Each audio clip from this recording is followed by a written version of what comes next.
today's revelation, we are going to examine the reasons why combination of Nigeria, Sweden, and the British pressure on Finland failed to yield Nigerian expected results on issue of arrest, prosecution, and extradition, clamored by those who claimed that insecurity in southeast of Nigeria is an architect work of Mr. Simon Epka, nicknamed quote, Mr. Nnamdi Kanu's disciple, that boy in Finland, Ebonyi, a self-acclaimed Prime Minister of Biafra, in exile, fraudster politician. All these are the names given to the young man. Let us go further to examine the issues of importance in this very program. Mr. Simon Epka, as a freedom fighter and activist, is advocating for freedom of the subjugated part of Nigeria, Eastern region, otherwise called Biafra, for which they are fighting to restore. Let us dissect what the Nigerian government, the arrest or invitation by the police to attend for questioning and interview based on the allegation from the Nigerian government. On the 23rd November 2024, as reported by one Michael Olugbode, stated, Nigerian government confirms arrest of Simon Epka, promises to monitor legal proceedings, unquote. Then the statement said, and I quote, the arrest of Mr. Simon Njoko Epka follows sustained diplomatic pressure by the Nigerian government on Finland to take action against his activities, which were linked to violence and instability in the southeast of Nigeria. The request for the action featured during high-level engagement between countries, unquote. The engagement of this diplomacy was between Nigeria, Britain, and Sweden towards Finland, where Mr. Simon Epka resides and a citizen. Yes, we look at this very issue of diplomatic pressure by Nigerian government on Finland.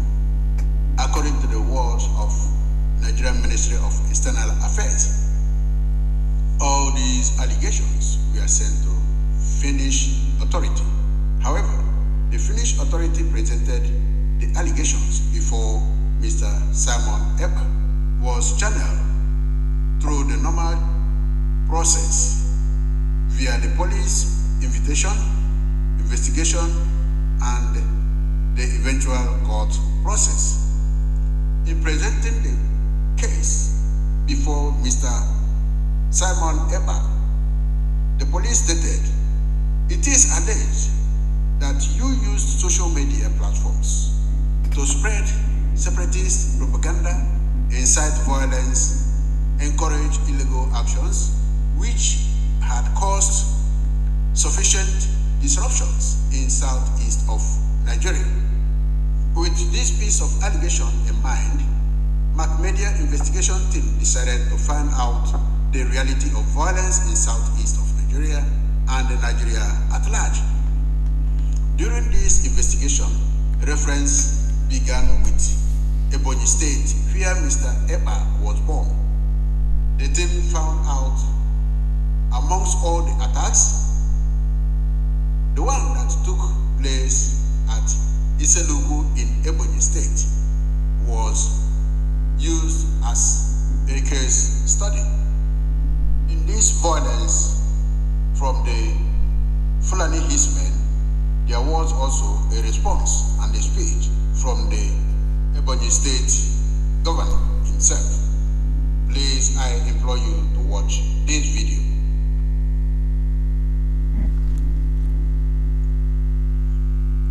This claim is an evidence of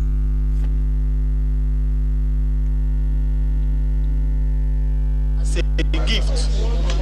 How many people you saw that were killed? Personally, when I counted, before I couldn't hold my emotion again, I counted and I got 16 in number. From the number gathered, it's more than 15. Do you understand? Because from the counting, it's 16 in number plus maybe some that are still in the bush. What do you think that really caused this? Now, the cause is what we cannot even tell. Do you understand? Because they are leaving this place without any kind of prior information. That means they have a kind of ulterior motive. Okay? Because when we had a little listed, the coordinator being Rashidi by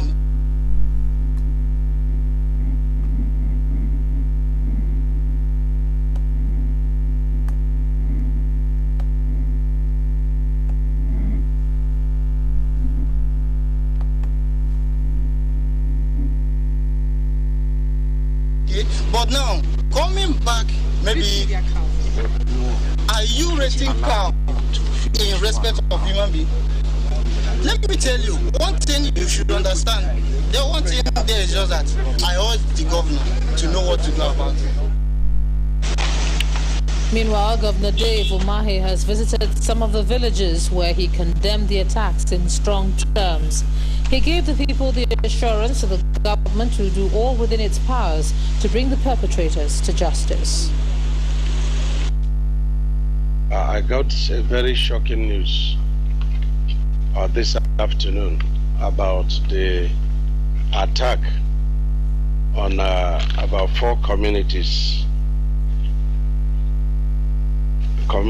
of Nkaleha, Obago, Amezu, Nkalago autonomous communities initially, Umuhali, Umuhali autonomous community, initially local government by AK-47 herdsmen that came yesterday and killed 15 of members of these communities. I remember that about a year ago,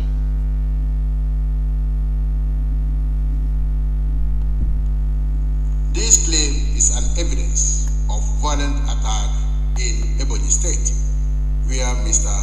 Simon Epka was born. Again, we will watch another video clip evidence from Abia State, where the governor himself, Dr. Alex Oti, conducted inspection of the market where the Fulanis sell their cows and also seen as a den of kidnapping and killing in Abia State. Let us also watch the clip of this very video.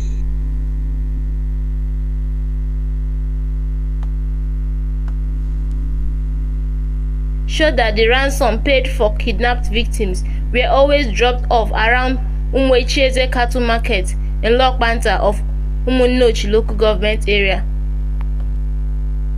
80 bodies discovered from kidnappers' den in Abia, Governor Oti. Governor Alex Oti of Abia State says over 80 bodies have been recovered from kidnappers' den in the state. Oti said security intelligence showed that the ransom paid for kidnapped victims were always dropped off around Umwecheze cattle market in Lokbanta of Umunnochi local government area. He said this was discovered after several electronic equipment were installed in different parts of the state. The governor spoke during the monthly media parley at the government house, Umuahia. We installed electronic equipment to find out what is happening in every part of the state. A few weeks ago, we found out a lot of ransom that was paid for kidnapping ended up somewhere around Umunnochi local government area. We decided to dominate the place, and what we saw was shocking. In less than 48 hours, we recovered over 80 dead bodies around the cattle market and recovered 20 headless bodies, decomposing bodies, which include adults and children. We recovered unaccountable skeletons of people who had been killed and left to decompose still around the axis, he said. He expressed the resolve of the state government to rid Abia of all forms of crime because no government succeeds in the face of insecurity. Thank you. We have heard him, and we will extend our hand to the governor of Imo State. Let us have brief note on what he has to say concerning insecurity in Imo State. He is the Chief Security Officer of the state and had been in loggerhead with his political opponents. And let us see who is responsible for whatever that is happening in the state.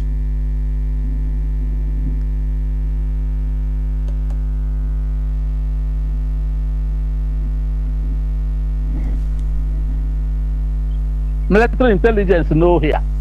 What did they run?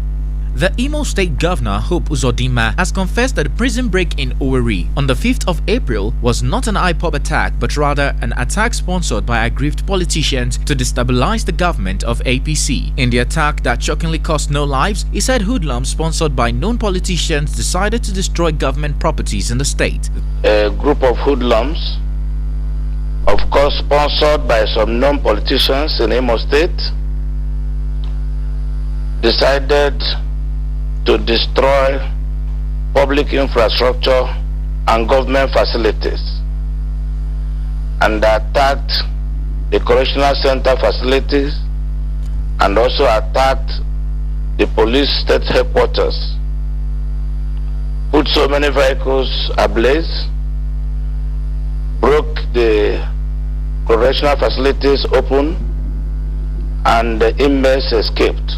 This comes 4 days after the prison break took place. Hope Uzodinma said he carried out a proper investigation and knew the attack's perpetrators, but his refusal to name the politicians who carried out the attack disappointed Nigerians. But what is important here for take home is for Nigerians to know of the plot by a group of aggrieved politicians to destabilize the government of APC. I have done some thorough investigation and I have a credible lead as to those who are sponsoring these activities of these hoodlums.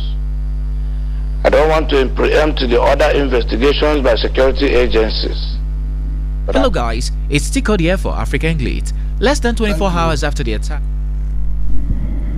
Thank you, and thank you very much for this very clip from the governor of Imo State. We will now see what is going on in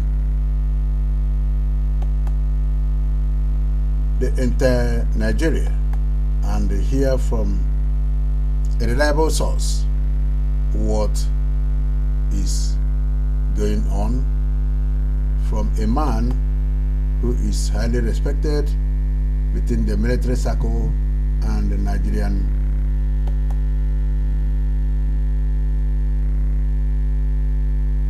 area of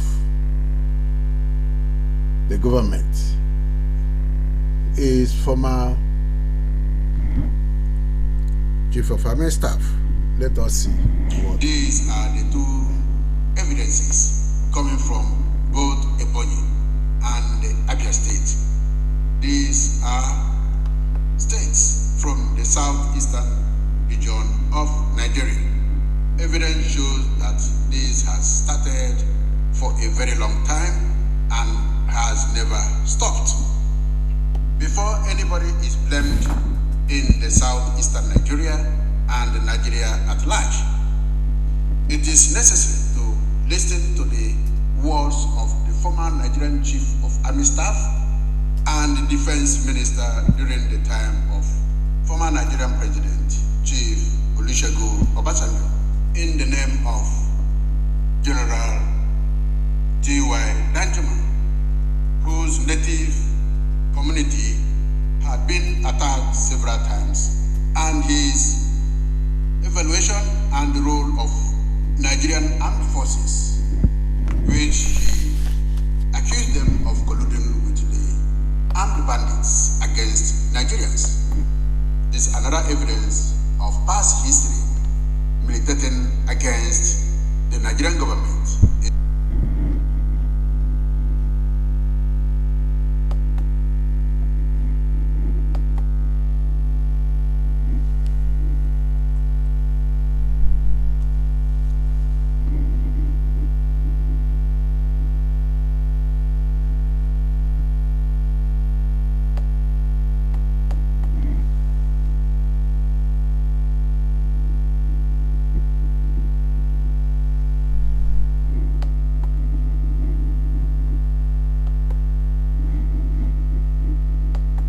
Mini Nigeria,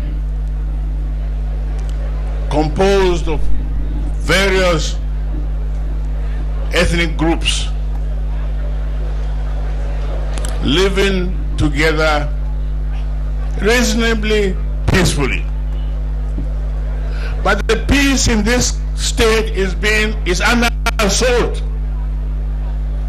There's an attempt at ethnic cleansing in this state, and of course in all the riverine states of Nigeria. We must resist it. We must stop it. Every one of us must rise up. The armed forces are not neutral. They collude. They collude. They collude with the armed bandits that kill people, kill Nigerians. They facilitate their movements. They cover them. If you are depending on the armed forces to stop the killings, you will all die one by one. The ethnic cleansing must stop in Taraba State. It must stop in all the states of Nigeria. Otherwise, Somalia will be a child's play. In their allegations against Mr. Simon Epka, we have watched and listened to various governors whose states have been attacked, their impressions and what they think about them. That is part one of how past histories have aided the failure of Nigerian government to persecute Mr. Simon Epka in Finland. We will bring you the second part of this very program. This time it will focus on presidential diplomatic missions between Sweden, Britain, and Finland, and the eventual failure to prove their case. Thank you very much. Do not fail to subscribe to this channel, like, share, ring the notification bell, and leave your comment. With today's, you will be able to be getting our videos directly to you as soon as it is published.